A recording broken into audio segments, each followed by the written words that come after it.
Assalamualaikum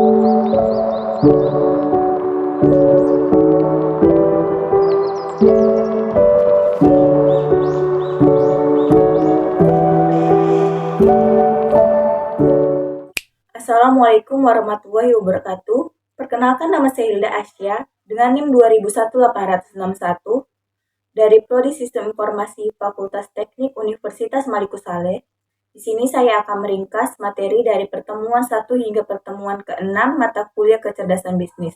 Untuk mempersingkat waktu, kita akan masuk ke materi pertama. Pengenalan kecerdasan bisnis. Kecerdasan bisnis atau bisnis intelijen adalah suatu ilmu yang mendukung pengambilan keputusan pada suatu organisasi bisnis. Tujuan utamanya adalah menyediakan akses interaktif terhadap data, memungkinkan memanipulasi data, dan memberi manajer kemampuan untuk melakukan analisis bisnis. Robert Ham mengatakan bisnis intelijen adalah peran yang membuat hasil analisa pada sebuah bisnis agar dapat dijadikan rujukan perusahaan dalam bekerja sama dalam staf lainnya. Perbandingan dengan intelijensi kompetitif. Walaupun istilah intelijensi bisnis terkadang sinonim dengan intelijensi kompetitif, bisnis intelijen menggunakan teknologi, proses, dan aplikasi untuk menganalisis data terstruktur, proses bisnis yang umumnya internal. Sementara intelijensi kompetitif mengumpulkan, menganalisa, dan menyebarluaskan informasi dengan fokus topik pada pesaing perusahaan. Jika dipahami secara luas, bisnis intelijen bisa mengikutkan bagian dari intelijensi kompetitif. Perbandingan dengan analisis bisnis.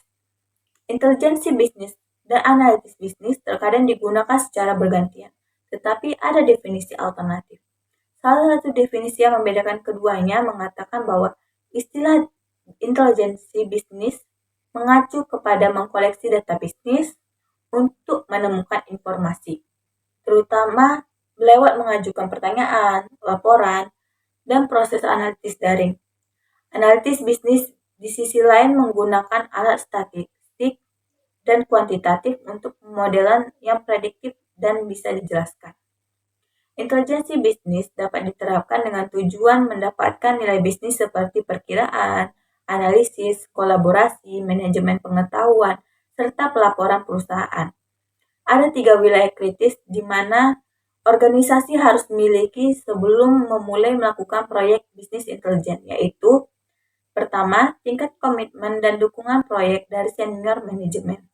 Kedua, tingkat kebutuhan bisnis untuk menciptakan sebuah implementasi bisnis intelijen. Ketiga, jumlah dan kualitas data dari bisnis yang ada. Langkah-langkah penting dari bisnis intelijen tetapi tidak terbatas pada hal-hal berikut ini. Yaitu pertama, langsung ke sumber data untuk mengumpulkan data yang dibutuhkan. Kedua, mengubah data bisnis menjadi informasi yang diberikan secara tepat. Ketiga, query dan analisis data. Keempat, beraksi terhadap data yang terkumpulkan. Aspek kualitas dalam intelijensi bisnis mencakup semua proses dari sumber data sampai laporan akhir. Pada setiap langkah, gerbang kualitasnya berbeda. Seperti 1. Sumber data. Data harus terstandarisasi agar data dapat dibandingkan. Kedua, penyimpanan data operasional harus melewati pembersihan data, mendeteksi, dan mengkoreksi data yang salah. Ketiga, data harus memiliki kelengkapan, integritas referensial, dan konsisten antar sumber. Keempat, laporan harus memiliki indikator yang unik. Sebuah portal intelijensi bisnis adalah akses antarmuka utama untuk aplikasi gudang data dan intelijensi bisnis. Portal bisnis intelijen adalah impresi pertama bagi pengguna sistem gudang data dan bisnis intelijen. Biasanya bentuk aplikasinya peramban, di mana pengguna memiliki akses ke semua layanan sistem gudang data atau bisnis intelijen. Laporan dan fungsi analitisnya. Fungsi utama dari portal bisnis intelijen adalah menyediakan sebuah navigasi untuk aplikasi gudang data atau bisnis intelijen. Hal ini berarti portal harus diimplementasikan supaya pengguna memiliki akses terhadap semua fungsi dari aplikasi gudang data dan bisnis intelijen. Perlu diingat bahwa peran bisnis intelijen dalam setiap perusahaan akan disesuaikan dengan kebutuhan perusahaan itu sendiri. Penyesuaian peran akan dipengaruhi oleh beberapa faktor, yaitu ukuran industri, administrasi, jenis industri, serta ceruk pasar. Manfaat bisnis intelijen adalah yaitu satu, membaca dan menafsirkan data untuk membantu menentukan keputusan perusahaan. Kedua, mendapatkan proyeksi yang lebih terencana untuk jangka panjang. Ketiga, menganalisa halangan, keuntungan, solusi yang akan terjadi. Keempat, membuat perusahaan dalam menentukan perencanaan biaya. Kelima, mengevaluasi data tren secara real time. Keenam, memudahkan pihak manajemen untuk mengerti kebutuhan pasar dan perhitungan dari segi bisnis. Komponen-komponen bisnis intelijen. 1. Ada data warehouse. Data warehouse merupakan golongan dari komponen hardware dan software yang digunakan untuk mendapatkan jumlah data yang banyak. Definisi umum dari gudang data atau data warehouse adalah sistem komputer yang bertugas untuk mengarsipkan dan menganalisis sebuah data histori untuk keperluan suatu organisasi atau bisnis tertentu. Informasi yang dikelola dapat berupa data yang terkait penjualan, gaji, serta data informasi harian lainnya. Fungsi data warehouse. 1. Memudahkan dan cepat dalam mengakses data. Kedua, membantu dalam mengambil keputusan. Ketiga, menciptakan konsistensi data. Keempat, menghasilkan ROI yang optimal. Kelima, menyediakan historical intelijen. Karakteristik data warehouse. 1. Berorientasi pada objek. Kedua, data telah terintegrasi. Ketiga, data bersifat tetap. Dan keempat, dibuat dalam rentang waktu tertentu. Komponen-komponen data warehouse, yaitu 1. Ada gudang, kedua manajemen gudang, ketiga metadata, keempat tools akses, dan kelima tools ETL. Secara skema data warehouse ada dua tabel, yaitu tabel fakta dan tabel dimensi. Kesimpulan dari data warehouse. Dalam menggunakan data warehouse, pastikan Anda telah menyusun dan mengolah database dengan baik serta membangun kebutuhan sistem perusahaan yang optimal. Gunakan metode yang sesuai dengan kebutuhan bisnis Anda dan kemudian pergunakan juga tools yang dapat mendukung proses manajemen data Anda dengan lebih baik dan optimal. Kedua, ada business analytics. Business Analytics adalah aplikasi yang mempersiapkan proses pengambilan keputusan dari berbagai sumber data. Pengguna dapat menggunakan business intelligence untuk suatu dimensional data warehouse yang interaktif. Analisis bisnis mengacu pada keterampilan teknologi dan praktik untuk mengeksplor berulang yang berkelanjutan dan investigasi kinerja bisnis masa lalu untuk mendapatkan wawasan dan mendorong perancangan bisnis. Analisis bisnis yang berfokus pada pengembangan wawasan pemahaman tentang kinerja bisnis berdasarkan data dan metode statistik. Contoh pengaplikasiannya, dalam perawatan kesehatan, analisis bisnis dapat digunakan untuk mengoperasi dan mengolahkan data sistem informasi klinis. Ini dapat mengubah data medis dari serangkaian metode analisis yang membingungkan menjadi informasi yang berguna. Analisis data dapat digunakan untuk menghasilkan sistem pelaporan kontemporer yang mencakup indikator kunci terkini pasien, tren histori, dan nilai referensi. Misalnya dari analisis keputusan, yaitu mendukung keputusan manusia dengan analisis visual yang dimodelkan oleh pengguna untuk mencerminkan penalaran. Domain dasar dalam analytics, yaitu ada analisis perilaku, analisis kelompok, pesaing, dunia maya, layanan keuangan, penipuan, perawatan kesehatan, dan masih banyak lagi. Ketiga, ada user interface atau dashboard. User interface atau dashboard adalah suatu kategori dalam aplikasi bisnis intelijen yang akan memonitoring informasi yang dibutuhkan oleh perusahaan menggunakan format tipikal dan graphical gadgets. Manfaat user interface. 1. Memudahkan dalam proses interaksi dengan pengguna. 2. Meningkatkan branding sebuah perusahaan. Ketiga, meningkatkan keuntungan perusahaan yang bisnisnya dijalankan. Karakteristik user interface. 1. Jelas dan konsisten. Kedua, responsif dan menarik. Ketiga, terstruktur dan efisien. Keempat, tepat sasaran. Dan kelima, mudah diolah. Keempat, ada Business Performance Management atau BPM. Business Performance Management berfungsi menyediakan tools-tools yang dibutuhkan untuk mengelola aplikasi mereka. Dalam literatur bisnis, performance management memiliki sejumlah nama yang berbeda.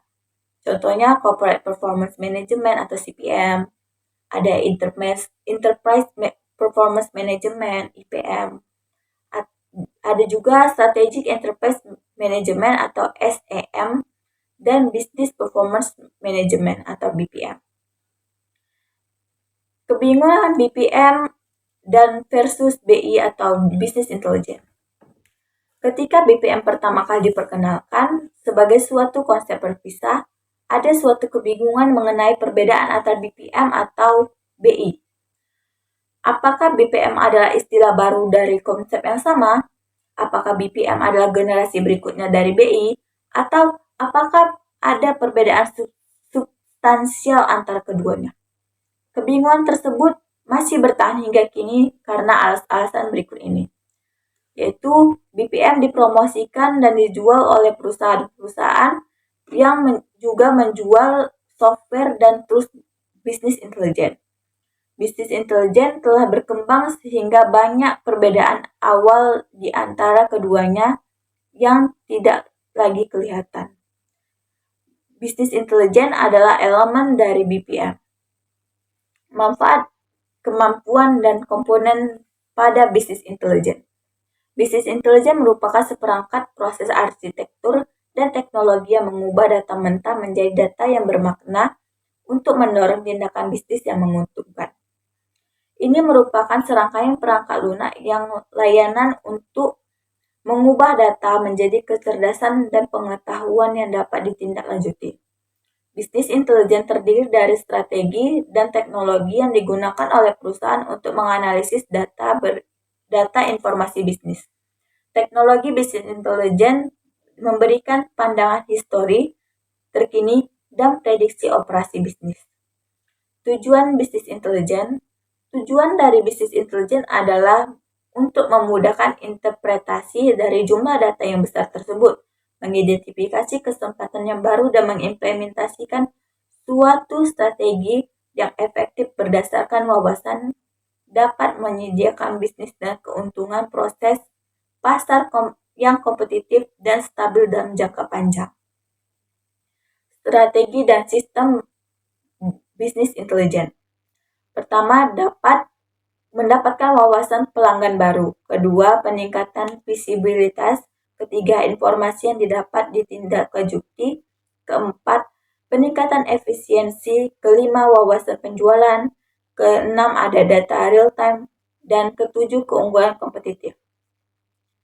Bisnis intelijen di dunia kerja, yaitu dapat digunakan untuk analisis data, penyelesaian masalah, pengetahuan industri khusus, kemampuan berkomunikasi, visi lanjutan, dan perhatian terhadap detail dan ketajaman bisnis. Bisnis intelijen ini dibangun dari sejumlah komponen yang antara lain alokasi dan agregasi multidimensional, denormalisasi, penandaan, standarisasi, pelaporan seketika dari peringatan analitis, sebuah metode antarmuka terhadap sumber data yang tak terstruktur, perkiraan konsolidasi, grup, anggaran dan pindahan, inferensi statik, dan sistem simulasi probabilitas. Kesimpulannya adalah 1. BI adalah serangkaian proses arsitektur dan teknologi yang mengubah data mentah menjadi informasi bermakna yang akan mendorong tindakan bisnis yang menjadi lebih menguntungkan. Kedua, sistem bisnis intelijen akan membantu bisnis untuk mengidentifikasikan tren pasar dan menemukan masalah bisnis yang perlu ditangani dalam kurun waktu tertentu. Kelemahan dari BI adalah prosesnya yang memakan waktu lama karena kompleksitasnya. Data warehouse. Definisi umum dari data warehouse adalah sistem komputer yang bertugas untuk mengarsipkan dan menganalisis sebuah data histori untuk keperluan suatu organisasi atau bisnis tertentu. Informasi yang dikelola dapat berupa data yang terkait penjualan, gaji, serta informasi harian lainnya. Data warehouse sendiri pertama kali digunakan dan ditemukan pada tahun 1980-an, yang saat itu juga banyak bisnis besar yang menerapkan decision super system. Hingga saat ini banyak perusahaan yang menerapkan strategi tersebut untuk membantu dalam meningkatkan kualitas produktivitas kerja. Menurut Vidatepo, data warehouse adalah database yang read-only analisis dan digunakan sebagai dasar sistem pendukung keputusan. Menurut Ramelho, data warehouse merupakan pendekatan untuk penyimpanan data di mana sumber data yang heterogen bermigrasi ke penyimpanan data dan terpisah homogen. Data warehouse sendiri terdiri dari 4 komponen, yaitu load manager, warehouse manager, query manager, dan yang terakhir end user access tool. Bagaimana sih data warehouse itu bekerja? Data mengalir dari gudang data. Misalnya data itu didapatkan dari sistem transaksional dan database relasional lainnya dan disimpan dalam gudang data. Data yang masuk dapat berupa data terstruktur, semi terstruktur, dan tidak terstruktur. Selain itu, data akan melalui fase pengolahan data, pengubahan, serta pencernaan sehingga pengguna dapat mengakses data yang diolah dalam storage dengan menggunakan alat bantu seperti business intelligence, SQL client, serta spreadsheet. Teknologi ini menggabungkan informasi dari sumber yang berbeda ke dalam basis data yang kompresif. Arsitektur data warehouse ini ada 4, yaitu back-end tier, data warehouse tier, OLAP tier, dan juga front-end tier. Perbedaan database dengan data warehouse. Meski sekilas konsepnya ini sama-sama untuk menyimpan data, namun data warehouse tidak sama dengan database. Beberapa perbedaan diantaranya sebagai berikut. Dari segi tujuan, database itu untuk merekam data sementara data warehouse lebih ditujukan untuk analisis data. Metode pemrosesan. Database menggunakan online Transactional Processing atau OLTP, sementara data warehouse menggunakan Online Analytical Processing atau OLAP. Dari segi penggunaan, database itu membantu operasional dan standar bisnis, sementara data warehouse itu untuk membantu analisis dalam bisnis. Dari segi ketersediaan, data di dalam database tersedia secara real time. Sementara data di dalam data warehouse itu diambil dari sistem sumber jika diperlukan. Dari segi orientasi, database itu berorientasi pada aplikasi, sementara data warehouse itu berorientasi pada subjek. Dari segi storage, database umumnya terbatas pada satu aplikasi, sementara data warehouse dapat menyimpan data dari sejumlah aplikasi. Dari segi tipe data, data yang disimpan dari database adalah data yang paling baru, sementara data dalam data warehouse, baik data saat ini dan histori yang disimpan. Dari segi tipe query, database menggunakan query transaksi sederhana, sementara data warehouse menggunakan query yang kompleks untuk tujuan analisa. Jenis-jenis data warehouse. Setidaknya ada 3 jenis utama dalam data warehouse, yaitu Enterprise Data Warehouse, Operational Data Store, dan Data Mart. Manfaat dari data warehouse. Menawarkan kecepatan, ketersediaan kualitas dan konsisten, mendukung bisnis intelijen, menghemat biaya dan meningkatkan pendapatan, serta membuat prediksi dengan percaya diri. Fungsi data warehouse yaitu membantu mengambil keputusan, mudah dan cepat mengakses data, menciptakan konsistensi data, dan menyediakan historical intelligence. Karakteristik data warehouse berorientasi pada objek, data yang telah terintegrasi, data bersifat tetap, dan dibuat dalam rentang waktu tertentu. Komponen-komponen data warehouse ada 5, yaitu ada warehouse, manajemen data warehouse, metadata, ada tools akses, ada juga tools ETL. Sumber data pada data warehouse. 1. Data operasional dalam organisasi, misalnya basis data pelanggan atau basis data produk. Kedua, ada berbagai data yang berasal dari sumber yang digabungkan dan diproses lebih lanjut oleh manajer data warehouse dan disimpan dalam basis data tersendiri. Ketiga, sumber eksternal yang diperoleh misalnya melalui internet, basis data komersial, basis data pemasok atau pelanggan. Dan yang terakhir ada perangkat lunak seperti OLAP dan data mining yang dapat digunakan oleh pemakai untuk mengakses data warehouse. Selanjutnya ada kelebihan data warehouse. Pertama, menyajikan informasi yang konsisten untuk semua pihak. Kedua, menyajikan berbagai data dari masa ke masa. Ketiga, sumber pengambilan keputusan yang tepat. Keempat, mengurangi tekanan pada sistem operasional produksi. Kelima, memberikan akses data dengan cepat. Keenam, menghemat waktu analisis data. Ketujuh, menyajikan data riwayat dalam kapasitas yang besar. Kedelapan, mampu mengintegrasi dari berbagai sumber.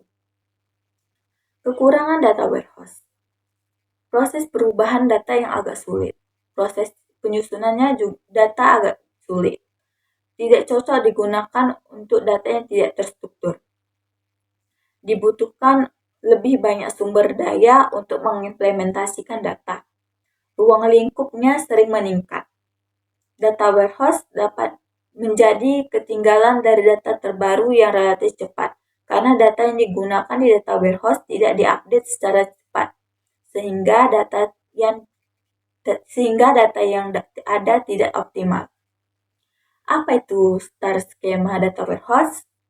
Banyak sekali skema yang dapat digunakan untuk memudahkan dalam pemrosesan kebutuhan data warehouse. Salah satunya dengan menggunakan metode star skema yang cukup efektif dalam pengolahan database. Skema ini terbilang sederhana dan susunan tabelnya membentuk pola bintang yang di dalamnya tersusun atas dua entitas, yaitu tabel fakta dan tabel dimensi. Penerapan data warehouse.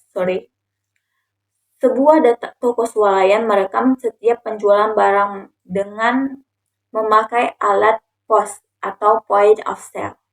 Database data penjualan tersebut bisa mencapai beberapa gudang gigabyte setiap harinya untuk sebuah jaringan toko swalayan berskala nasional.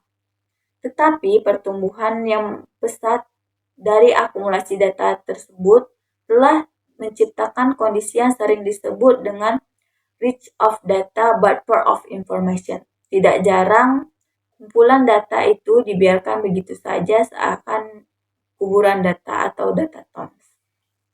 Siapa yang membutuhkan data warehouse? Data warehouse itu diperlukan untuk semua jenis penggunaan seperti para pengambil keputusan yang mengadakan sejumlah big data, pengguna yang menggunakan proses kompleks untuk mendapatkan informasi dari sumber data, orang-orang yang menginginkan teknologi sederhana untuk mengakses data, orang yang ingin membuat suatu sistem untuk membantu keputusan, user yang ingin kinerja cepat pada pengolahan data sejumlah besar data, di mana data tersebut digunakan untuk laporan, serta user yang ingin mencari pola tersembunyi dari sebuah data. Extract, Transform, Load, atau disingkat dengan ETL. Sejarah ETL. ETL pertama kali diperkenalkan pada tahun 1970-an untuk mengintegrasikan proses pemuatan data ke dalam superkomputer untuk dianalisis lebih lanjut. Sejak akhir tahun 1980-an hingga pertengahan 2000-an, ETL menjadi proses utama untuk membuat gudang data yang mendukung aplikasi bisnis intelijen, di mana sekarang ETL lebih direkomendasikan untuk penyimpanan data yang lebih kecil dan tidak memerlukan pembaruan yang terlalu sering. Apa sih itu ETL? ETL adalah proses integrasi data yang menggabungkan data dari berbagai sumber ke dalam satu penyimpanan yang konsisten dan dimuat dalam gudang data atau sistem lainnya. Singkatnya, sistem ETL adalah proses dari pengolahan data, khususnya big data. Di sana data akan dikombinasikan dari berbagai sumber. Setelah itu mereka disimpan di tempat yang bernama data warehouse. Mengapa ETL itu penting? Karena sangat berkaitan dengan penerapan data science dalam bisnis, di mana big data adalah unsur yang penting untuk perusahaan. Berbagai pihak sangat membutuhkannya. ETL adalah salah satu proses yang bisa membantu mereka semua. Berbagai informasi yang bisa diambil dan dimanfaatkan. Dengan begitu, keputusan bisnis atau yang tepat bisa dibuat. Tidak ada lagi pihak yang meraba-raba dalam kegelapan atau asal tembak. Cara kerja ETL itu ada tiga, yaitu ekstraksi data, transformasi data, dan pemuatan data. Sistem ETL merupakan dasar dari pengolahan data, khususnya big data.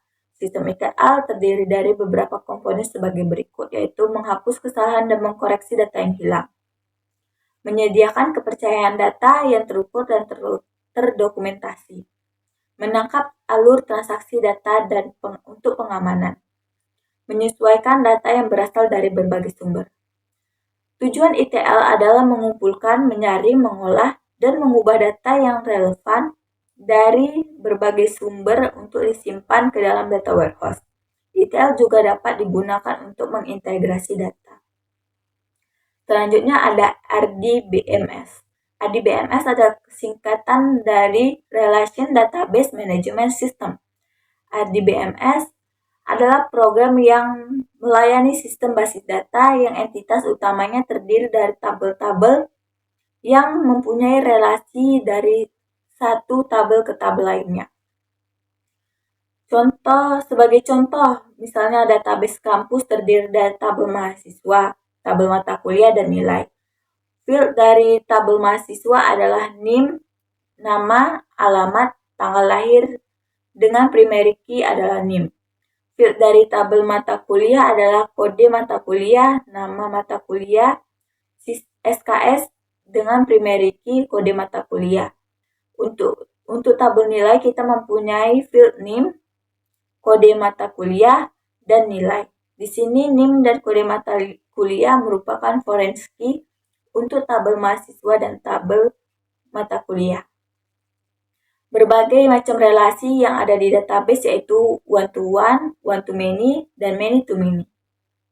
Selanjutnya ada SQL Server. SQL adalah singkatan dari Structured Query Language. SQL Server adalah sistem manajemen database relasional yang dirancang untuk diaplikasi dengan arsitektur klien atau server. Jadi, secara umum SQL Server ini adalah sebuah software yang dibuat oleh perusahaan Microsoft yang digunakan untuk membuat database. Klien adalah setiap komponen sistem yang meminta layanan atau sumber daya komponen sistem lainnya. Server adalah setiap komponen sistem yang menyediakan layanan atau sumber daya dari komponen sistem lainnya. Kelebihan SQL Server adalah SQL Server sangatlah powerful dan banyak sekali digunakan perusahaan-perusahaan besar. Karena itu, memang sangat powerful untuk konsep client server. Kekurangan SQL adalah softwarenya berbayar, oleh karena itu hanya perusahaan-perusahaan besar yang mampu menggunakan SQL Server. Walaupun server yang gratis yaitu seperti Express, namun banyak fitur yang kurang lengkap dari versi yang berbahaya. Selanjutnya ada flat file. Flat file adalah file sistem operasi yang record dalam filenya tidak berisi informasi tentang struktur file atau hubungan antar record yang dikomunikasikan ke aplikasi yang menggunakannya. Flat file bukanlah database karena dia tidak termasuk ke dalam kriteria. Kelemahan flat file antara lain adalah lokasi antar field-nya, field data, dan juga filenya harus benar-benar diketahui. Program terlebih dahulu harus dikembangkan agar nanti bisa digunakan untuk mengatur data. Yang terakhir, sulitnya ketika hendak mengatur data secara efisien dan juga kurang begitu akurat. Pentaho Data Integration atau PDI. Pentaho adalah sebuah perusahaan yang menawarkan produk aplikasi bisnis intelijen yang menyajikan data integrasi, pelayanan OLAP, reporting, dashboarding, data mining, dan kemampuan ETL pada Kettle. Aplikasi-aplikasi Pentaho antara lain Pentaho Business Intelligence Server, Pentaho Data Integration atau Kettle, ada juga Pentaho Analysis, Pentaho Reporting, WK, ataupun Situs. Apa itu Pentaho Data Integration?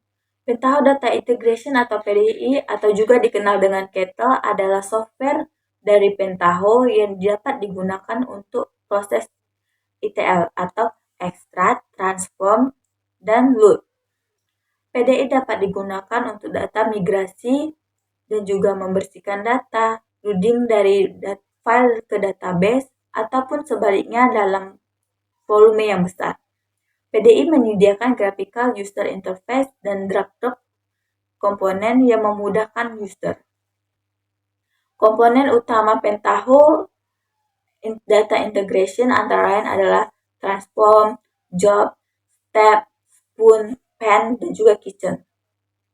Fitur-fitur pada Kettle. Pertama, memiliki utilitas grafik yang dapat digunakan untuk merancang kontrol flow umum maupun data flow. Kedua, multi-platform, karena dikembangkan di atas Java yang dimana Java itu berjalan di banyak platform sistem informasi. Ketiga, scalable, dapat beradaptasi dan penambahan kapasitas memori RAM maupun storage. Keempat, ada koleksi step transform dan job yang cukup banyak. Kelima, extensible. Kita dapat membuat step transform dan job yang baru dengan sistem plugin. Keenam, dukungan luas dari berbagai produk database yang terkenal di pasaran, yang baik itu proprietary maupun yang free open source seperti Oracle, SQL Server, MySQL, Protect SQL, dan lain-lain. Sekian ringkasan materi dari pertemuan 1 hingga pertemuan 6 mata kuliah Kecerdasan Bisnis. Lebih dan kurang mohon maaf. Assalamualaikum warahmatullahi wabarakatuh.